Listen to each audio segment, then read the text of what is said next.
안녕하세요. 돈을 공부하는 남자 수페TV의 수페입니다. 오랜만에 책 한 권을 들고 왔는데요. 넥스트입니다. 요즘같이 이슈가 많고 변화의 시기에 딱 보면 좋을 책인데요. 책 내용과 제 생각을 더해서 지금 어떻게 투자하면 좋을지 말씀드려 보겠습니다. 시작 전에 이런 영상을 계속 받아보고 싶으시다면 구독과 좋아요 그리고 따뜻한 공유 부탁드립니다. 여러분의 관심이 저를 행복하게 합니다. 감사합니다. 책 제목이 넥스트죠. 정말 간단 명료한데 세계가 직면하고 있는 5가지 거대한 변화에 대한 이야기를 하고 있습니다. 중요한 변화이고 투자자라면 꼭 알아야 될 포인트인데요. 우선 이 5가지가 뭐가 있는지 살펴보겠습니다. 첫 번째는 넥스트 레벨입니다. 지난 15년간의 유동성 시대가 끝나고 이제 긴축의 시대로 접어들고 있습니다. 긴축과 함께 금리 인상도 진행될 걸로 보이는데요. 저금리 시대에서 벗어나 이제는 수년 동안은 중금리 시대로 이어질 걸로 보입니다. 모든 기대 수익과 비용의 기준이 변화가 되니까 투자에 참고하셔야 됩니다. 두 번째는 넥스트 체인입니다. 산업의 재편이 빠르게 나타나고 있는데요. 최근 기사를 보면 그동안의 내연기관이 차지하던 시장이 저물어가고 있는 걸 확인할 수 있습니다. 앞으로 전기차 시대가 열릴 것이고 우리는 다 알고 있는 사실이죠. 그리고 21세기 전자산업의 쌀이라고 불리는 반도체 산업이 전기차를 기반으로 더욱더 확장해 갈 겁니다. 반도체 산업은 미국과 중국 패권 경쟁에도 영향을 끼치고 있죠. 미국 주도의 밸류체인 재편이라는 큰 도전에 직면해 있는 상태입니다. 세 번째는 넥스트 제너레이션입니다. 미국의 인구 피라미드를 보면 중간 부분에 두터워지는 걸 알 수가 있죠. MZ세대입니다. 인구수랑 구매력 모두 이전 세대를 넘어서는 MZ세대가 세상의 중심에 서고 있습니다. 그럼 MZ세대가 가진 투자의 특징을 생각해 볼 필요가 있는데요. MZ세대가 바라보고 새롭게 떠오르는 산업을 우리가 앞서서 선점할 필요가 있습니다. 메타버스랑 NFT가 이미 그 물결을 타고 있다고 볼 수가 있습니다. 네 번째는 넥스트 에셋입니다. 새로운 패러다임 속에 나타나는 새로운 자산은 어쩌면 자연스러운 일입니다. 우리가 생각하는 자산이라고 보면 보통 주식과 부동산을 많이 떠올리는데요. 여기서 블록체인 기반으로 화폐의 개념이 결합돼서 가상화폐 시장이 이미 제도권에 포함되기 시작했죠. 유동성이 줄어드는 시대에 여러 가지 부침이 예상되지만 새로운 대안 자산으로 자리매김해 갈 겁니다. 과거에 금이 인플레이션 해지 자산으로 자리매김했듯이 코인 또한 이런 자치를 쫓아갈 걸로 전망하고 있습니다. 마지막 다섯 번째는 넥스트 리스크입니다. 새로운 기회가 있다면 당연히 위험도 함께 오는 법이죠. 지금 러시아 침공 이슈가 있고 올해 증시를 폭락시킨 잠본인입니다. 중국과 대만 관계도 위험성이 높아진 상태고 미국과 중국 분쟁 또한 계속되고 있는 상황이죠. 과거 냉전 시대와 다르게 신냉전 시대로 접어들면서 리스크를 관리해야 될 시기입니다. 또한 세대 간의 갈등도 심화되고 있는데요. 베이비 부머가 은퇴하고 노후에 접어들고 있는데 돈 많은 베이비 부모와 그렇지 못한 세대 간의 양극화가 더 커질 걸로 보입니다. 우리나라에서도 점차 심각한 사회 문제가 된 양극화는 우리가 앞으로 풀어가야 될 새로운 리스크입니다. 지금까지 빠르게 5가지 변화를 살펴봤습니다. 책에서는 이 5가지에 대해서 깊이 있는 내용들이 서술되어 있는데 그 중에서 투자자 관점에서 보면 좋을 것 같은 3가지를 추려봤습니다. 넥스트 레벨, 넥스트 체인, 넥스트 제너레이션인데요. 각각의 투자 포인트가 어디 있는지 지금부터 보겠습니다.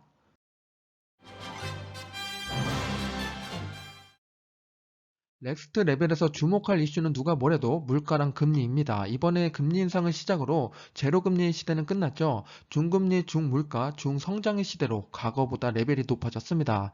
최근 이슈는 인플레이션에 대한 압박이 가장 큰데요. 3가지 인플레이션이 앞으로 펼쳐질 가능성이 있습니다. 첫 번째는 경기 회복되고 물가도 적당히 오르는 리플레이션입니다. 이게 가장 아름다운 결과고 두 번째는 완만한 성장으로 횡보하는 슬로우플레이션입니다. 그리고 세 번째, 이건 일어나면 안 되는데 물가가 계속 오르고 성장은 하락하는 스태그플레이션입니다. 지금 여기서 가장 가능성이 큰 거는 슬로우플레이션입니다. 그러면 슬로우플레이션이 일어나면 자산들은 어떤 변화가 있는지 지금부터 보겠습니다. 슬로우플레이션이 일어난 건 1960년대부터 지금까지 한 10번 정도 있었는데요. 그리 높지 않는 물가 속에서 완만한 경제 성장이 일어난 겁니다. 2009년 서브프라임 모기지 때문에 오른쪽 아래 보면은 부동산이 마이너스 났긴 했죠. 그런데 세계 자산을 보면은 주식이 가장 바르게 성장한 모습을 보여주고 있습니다. 그래서 우리는 채권도 아니고 주식에 포커스를 맞출 필요가 있습니다. 두 번째는 넥스트 체인을 보겠습니다. 21세기의 전자산업의 쌀이라고 불리는 반도체, 정말 중요한 산업이죠. 미국과 중국은 반도체를 가지고 보이지 않는 전쟁을 하고 있습니다. 중국의 반도체 굵기가 다시 뜨거워지고 있고 중국 정부가 각종 지원책을 쏟아내고 있습니다. 그러면서 한국을 2년 내 위협하는 수준까지 성장할 거라고 보고 있고 미국은 중국을 견제하기 위해서 미국 경제법을 통과시키고 반도체에 62조를 투자했습니다. 최근에 반도체 공장을 미국에 지으라는 엄포도 놓은 상태죠. 삼성전자랑 TSMC가 모두 미국에 공장을 짓고 있습니다. 반도체 산업이 앞으로 전망이 좋지 않다 이런 얘기 하시는 분이 있는데요. 실제로 그런지 전망을 보겠습니다. 시스템 반도체는 19년도, 20년도 좀 주춤하는 모습을 보여줬죠. 그리고 나서 앞으로 꾸준히 반도체 시장 규모는 커지고 있습니다. 그리고 빨간색으로 표시한 부분이 AI 반도체인데요. 이 AI 반도체 시장이 점점 커지는 속도가 높아지고 있습니다. 애플도 반도체를 만들고 있죠. 그만큼 반도체 시장은 좋다고 보시면 됩니다. 그리고 반도체는 사이클이 있는데 2018년도에 한 번의 사이클이 지나갔고 19년, 20년 좀 조정 기간이 있었죠. 그리고 나서 21년, 22년 다시 증가 추세로 바뀌고 있습니다. 여기저기서 반도체 설비 투자한다 이런 얘기가 많이 나오고 있죠. 그거는 이제 몇 년 뒤에 매출로 잡히게 될 겁니다. 지금 반도체 시장에서 설비 투자를 많이 하는 기업들은 우리가 관심을 가질 필요가 있는데요. 대표적인 기업 3개를 가지고 왔습니다. 첫 번째는 삼성전자로 10년 동안 171조를 투자한다고 합니다. 정말 어마무시한 금액인데요. 요게 설비에 투자된다면 그 다음에 일어나는 건 매출 성장이랑 이익입니다. 그리고 두 번째 기업은 인텔이고 미국과 유럽에 133조를 투자한다고 합니다. 그리고 마지막은 TSMC인데 3년 동안 115조를 투자한다고 하니까 요 3개의 기업은 우리가 관심을 가져야 됩니다.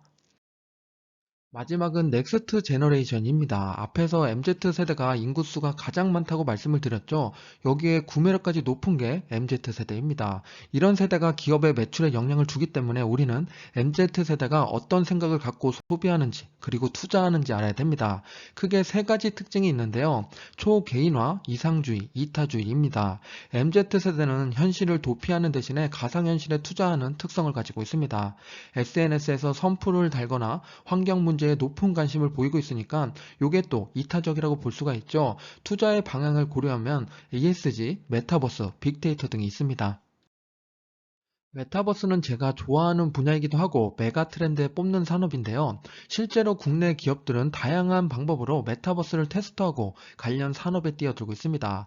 대표적인 사례를 보면 가상 공간의 병원을 개원한다던가 엔터 기업이 메타버스를 연구하고 신입사원 행사, 야구장 등 가상 세계에서 진행을 합니다. 당연히 메타버스 관련된 투자 상품도 나와 있는 상태죠. 이렇기 때문에 우리는 이 분야를 관심 가질 필요가 있습니다. 메타버스는 현실 세계를 복제해서 만든 가상 세계이기 때문에 현실에서 일어나는 모든 것들이 대체될 수가 있습니다. 그 말은 현실 세계에 있는 산업이 모두 가상 세계로 대체될 수 있다는 이야기죠. 그만큼 어마무시한 시장이 연결이 될 겁니다. 현재 드러난 메타버스 대표 산업 4가지를 볼게요. 첫 번째는 클라우드, 데이터 센터죠. 장비, 인프라 산업이 확장이 될 겁니다. 그리고 우리가 지금은 잘 쓰고 있진 않지만 AR 글래스라든지 VR 헤드셋, 요걸로 인해서 가상 세계에 접속하게 됩니다. 그래서 기술과 장치 산업이 있고 세 번째는 우리가 인터넷에 접속하듯이 앞으로 메타버스에 접속하기 위해서 플랫폼이 필요합니다. 요 산업도 확장 중에 있고 마지막 네 번째 게임과 미디어입니다. 게임 분야에서 지금 메타버스에 많이 확장되어 있는 상태인데 나머지 산업들도 계속 성장해 가고 있습니다. 메타버스 관련된 기업은 어디가 있는지 확인하는 방법 중에 메타버스 ETF에 포함된 기업을 보는 게 좋습니다. 미국의 첫 번째 메타버스 ETF라고 할 수 있는 METV 투자기업 탑10을 보겠습니다. 이렇게 나타냈는데요. 로블록스, 엔비디아, 메타 플랫폼, 유니티, 마소, 스냅, SEA, 아마존, 애플, 오토데스크가 있습니다. 이 ETF의 투자 자산을 보면 746밀리언 달러고 총 보수는 0.59%입니다. 투자 기업 수는 44개인데 그 중에 대표 10개를 보고 계십니다. 이렇게 ETF에 투자하는 것도 좋은데 이 중에서 내가 골라서 투자하셔도 좋습니다. 제가 관심 갖고 있는 기업 3개를 말씀드려 보면 엔비디아, 마소, 애플입니다. 엔비디아 같은 경우는 장치 인프라 기업에 대표 기업이죠. 그리고 앞으로 기반 산업으로서 엔비디아는 여기저기 어디든 다 쓰이는 장치가 될 겁니다. 그리고 마이크로소프트는 이제 게임 회사라고까지 이야기를 했죠. 그만큼 게임에 진심인 기업이 됐습니다. 그리고 애플은 애플 생태계를 기반으로 앞으로 AR 글래스, VR 헤드셋 이런 것들이 나올 건데요. 특히나 올해 AR 글래스가 나온다고 하니까 관심 가질 필요가 있습니다. 지금까지 넥스트란 책을 가지고서 요 책 내용이랑 제 생각을 버무려서 말씀드렸습니다. 말씀 못 드린 것 중에서도 재밌는 내용들이 꽤 있었는데요.